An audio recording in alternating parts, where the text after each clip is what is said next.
This is going to be a wild video because somewhere down the line I'm going to claim that trauma is actually a learning process. Well, what exactly is learning? Learning is just the repetition of a thing over and over again until it's embedded into your head. We see spaced repetition as one learning technique where you keep exposing yourself to the same thing again and again till it gets embedded in your head way better than you did on the first time. In active recall, you try to remember all that you can about certain topic that you are studying. You are basically remembering, you are creating a repetition of what was in the past. In both of them, deliberately or unconsciously, whatever it may be, we are creating an instance of something in our head, and having multiple such instances being repeated in our brain makes the thing get embedded in our actions, feelings, and behaviors. So if you want to learn something, just know that it's going to be a time commitment. It's not going to be something about your brain power or anything. It is most probably going to be about your ability to keep showing up. Basically, after a set of time passes, you are supposed to expose yourself to the thing you are trying to learn. You can read today, then again 2 days after that, and then again 2 days after that.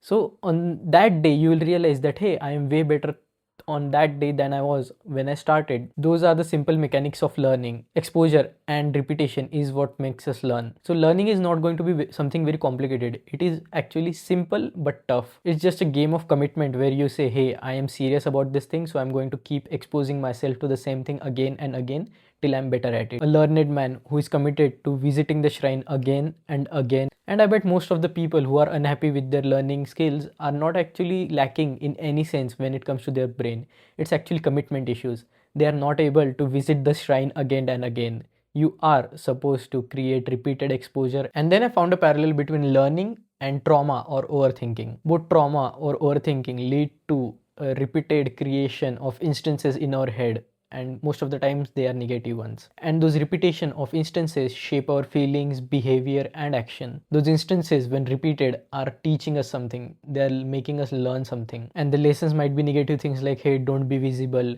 don't talk in front of anyone, hey, don't be someone who is center of attention, hey, don't express yourself, hey, don't be unique, hey, blend into the crowd, hey, be someone no one notices. These are the lessons that trauma or overthinking is trying to teach us when it keeps repeating those bad or negative instances in our head. It will keep repeating your defeated or unsavory or moments when you were not able to shine again and again. It's like machine learning, but you are able to observe the process and there is no way to opt out. Like the brain is training itself and you can't hide. You are witnessing the process. For example, when you see the sun rising and setting every day, you take it as a fact that, hey, sun is going to rise, and repetition via observation or just thinking about it is going to make something feel as if it's an objective truth. When you repeat enough times that numero uno is number one, the repetition teaches you that, hey, these two things are same. And the same happens with overthinking. If you keep repeating negative instances, you are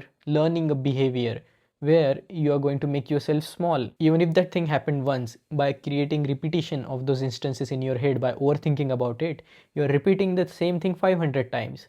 And you generally cannot figure out the difference between watching the sunrise and set 500 times and thinking about the same humiliating moments 500 times.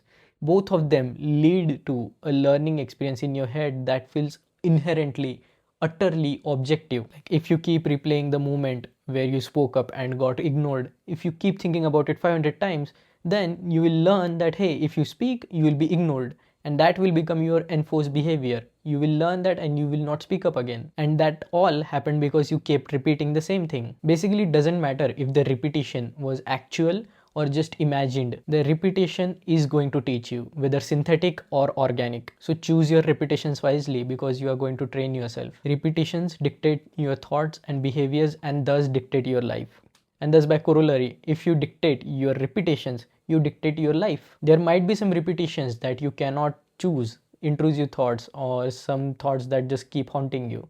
But if you interrupt them, if you become aware about them, if you obstruct their path, they might not be truly as potent as if they were if you let them go uninterrupted. Maybe they won't be able to train you into some behavior if you keep interrupting them. Thus, this is what I have to say. Repetitions create learnings and learnings dictate your life. You can learn anything if you keep exposing yourself to it a lot of times, and your thoughts can also train you. So avoid exposing yourself to negative things. Expose yourself repeatedly to positive stimulus and you will end up with a positive life. That's all from my side. See you in the next video.